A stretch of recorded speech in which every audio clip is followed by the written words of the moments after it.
Hey y'all, Spin's back again with more complaints about being autistic. I didn't think I was gonna make another one, but here we are. There's been a lot of time between this video and the last, and some new things I noticed that were a struggle for me being on the spectrum that I'd like to share with you all. Now, before we get into this, I just want to say once again that autism is different for everyone, and the things I'm sharing are my opinions from my experience. But let's just get into it. Number one, I hate being so easy to gaslight. I know this is pretty wild to admit on the internet, but I think it's important to share. The thing about being autistic is that I take things literally and at face value. I've had people tell me certain things, then later hit me with, "No, I was just kidding," or try to change the story on me completely. It's hard to come back at that with a logical argument. And on a grander scale, I notice this with comments I see on various social media sites. It was a shock to me many years ago when I learned that some people just post BS for views and likes and they don't actually have the opinions that they share. Navigating the internet in itself can be rather difficult when I view things like this. And you may be asking, why? Why do you do this? And the only thing I can think of is that I simply don't have data on the individual. If a person is known to be a liar, then I'll take that into account. But otherwise, I don't have any data to prove that what they're saying is wrong at the moment, so I just take it as it is. And honestly, I'd like to be able to trust people. I had an era of my life where I was so skeptical about everything all the time that it made it hard for me to function in life. Now, I'd like to be clear and say that I don't just take whatever I'm told sitting down. I have other skills I can rely on to combat this, like logic and observation and such. However, logic alone can only do so much.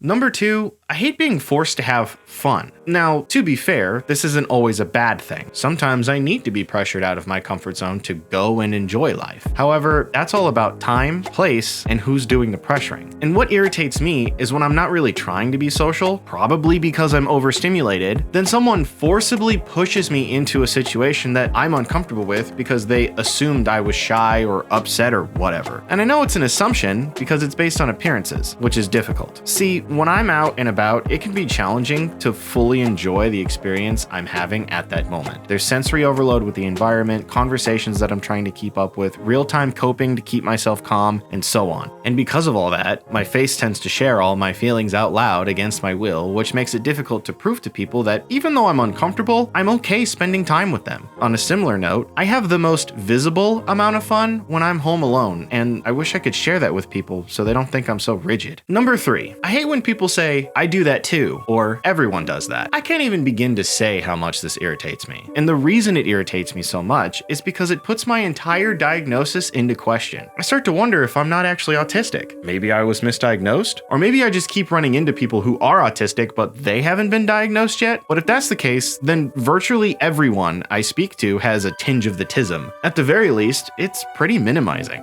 There are a lot of similar things that people on and off the spectrum experience, but the thing that I don't think NT people understand is the severity at which ND people experience them. For example, the room may be loud for you, but it's physically and emotionally upsetting for us. And to be honest with you all, I often catch myself saying that I wish I could turn the autism off sometimes because it's that much of a pain. And sure, there may be some out there that are just looking for attention, but I don't think most are. We're just trying to share our experience with you and ask for help if we need it. And it becomes difficult to communicate when we're met with this response. Number four, I hate how exhausted I get by explaining things. Here, let me explain. The main issue isn't so much explaining the details as it is figuring out what to share. I have a hard time deciding what's important and what's not. Usually, I just end up sharing everything. I often can't explain anything without starting at the very beginning of the thing I'm explaining. The backstory for the backstory, I say. And it gets exhausting, especially because I'm telling myself in real time to get to the point. Now, the more I tell the same story over and over again, the more I can condense it. But at first, it's gonna be a total mess. I'm sorry. Number five, I hate how difficult it can be to make up my mind. And I'm sure a lot of people have difficult times making up their mind, but I'd like to emphasize that I often can't make up my mind. It's a fight between two extremes and is incredibly loud. I think the issue is that I'm trying to make a decision with just logic for the most part. I tend to struggle a lot with this around the holidays. For example, one side of my brain, which is the more practical, sometimes negative side, says, "The holidays are fun and all, but just another day in the grand scheme of things. It's not worth getting upset over feeling lonely, anxious, or anything else, because if you really think about it, you don't like being around people anyways. More often than not, you feel anxious, awkward, and out of place. So what's the point?" Then my other, more positive side says, "Yeah, But it's the holidays. This is the time to go out there and have fun. You're not anxious and whatever all the time. You have some wins in your past. Perhaps this could be another one. Then the practical side chimes in again and says, possibly, but I feel the odds are low. What even is it that you want to do? Be specific. Well, I'm not sure. Just something. I mean, at the very least, we could look online for something to do. You mean with strangers? By ourselves? You're joking. And so on and so forth. Needless to say, I can sit there and do this for days. It's incredibly annoying. Number 6. I hate that I take everything so literally, and that's because it usually leads to miscommunication issues and conflicts. I've had issues with this recently because I've been having conversations about what it means to have needs in the context of a relationship. When I initially had this conversation, I was a bit defensive because when someone says, "What are your needs?" or "I want to be there for your needs," my initial thought is food, water, shelter, etc. And so I respond with, "I don't think I really need anything." The other issue is that I don't want to conflate serious needs with hyperbolic needs, like I need my beauty sleep or I need my coffee in the morning, because that's a difficult game for me to play because I usually snap back to being literal at some point, and then that causes more miscommunication. Several drawn-out conversations with others later, and I finally learned what the original conversation was all about, but the moment had passed. And now I have this really stupid response associated with me in their mind. This happens a lot in my life. Hey, Editor Spin here. So while I was editing this video, I thought about something else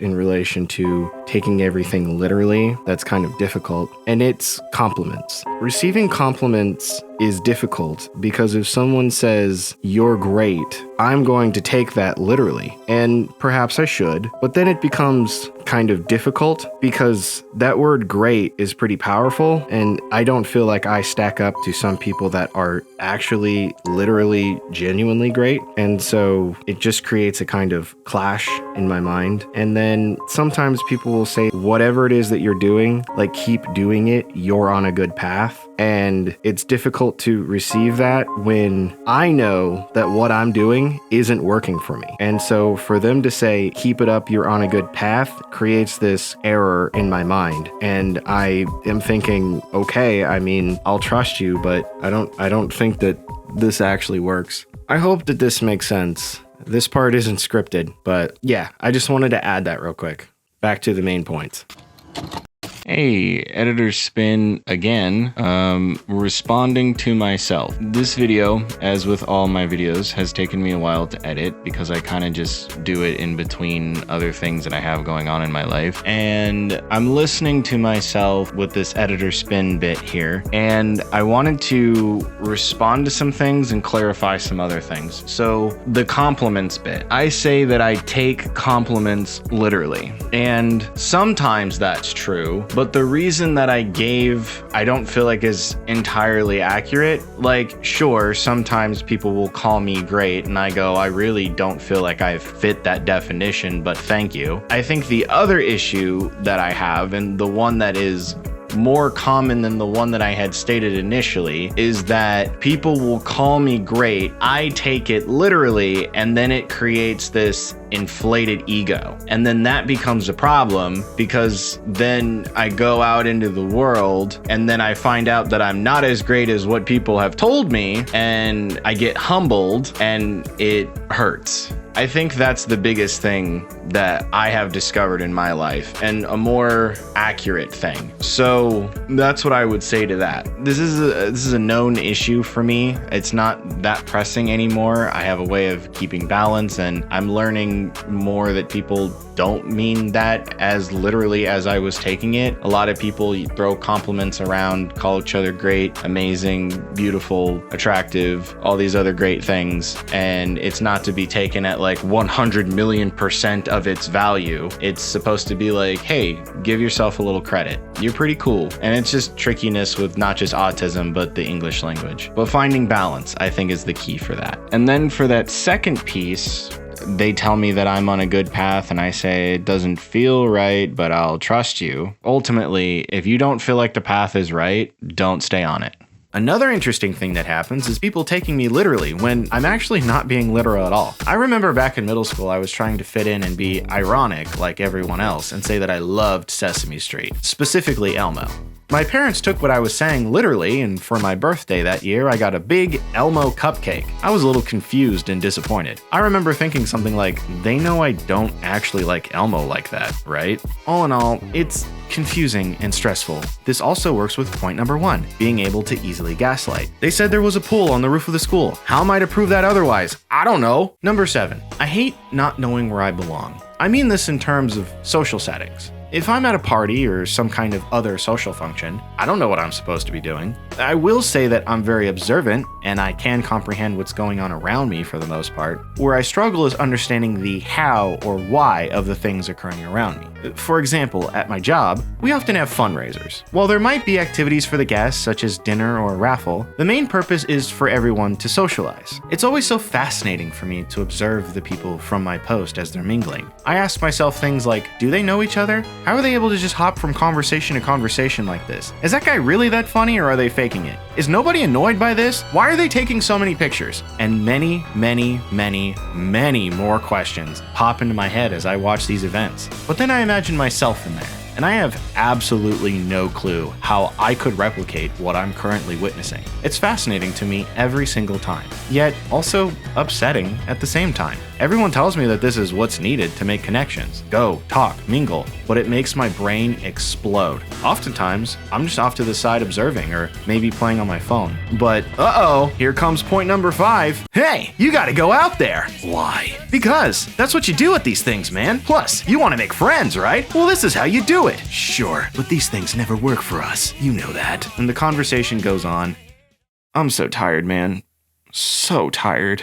Number 8, I hate how my complex thinking can appear hypocritical to some. Due to my logical and systematic thought process, there are times in my life when I can understand and advocate for two completely opposing views. Usually one side is logical and the other more emotional. In contrast, I feel that others often make decisions based on their emotions alone. Movies, TV, and pop psychology talk a lot about following your heart and doing what feels right. I struggle with this. While emotions aren't inherently bad, I try not to let them take too much of a role in my decision-making process. When trying to convey these ideas to other people, they often think I'm some sort of unempathetic monster. I don't mean to be offensive, I just like to lay all the pieces out on the table and get as objective of an image as I possibly can to make the best choice possible. I find it upsetting when people double down on one side of an issue without considering all the facts and are unwilling to change their minds. Their allegiance to an ideal, organization, or person, which could be themselves or someone else, often blinds them to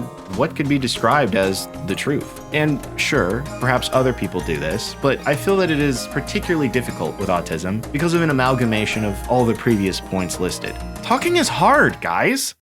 Number 9. I hate that making friends and dating feels impossible. I know this point has been talked about to death, but I find it to be too true. Making friends, and especially dating in today's day and age, is so difficult being on the spectrum. I've had several people in my life tell me that I just need to go where my hobbies are. And while that's certainly an effective method for some, I think people don't consider how difficult it is for those on the spectrum, or at the very least me.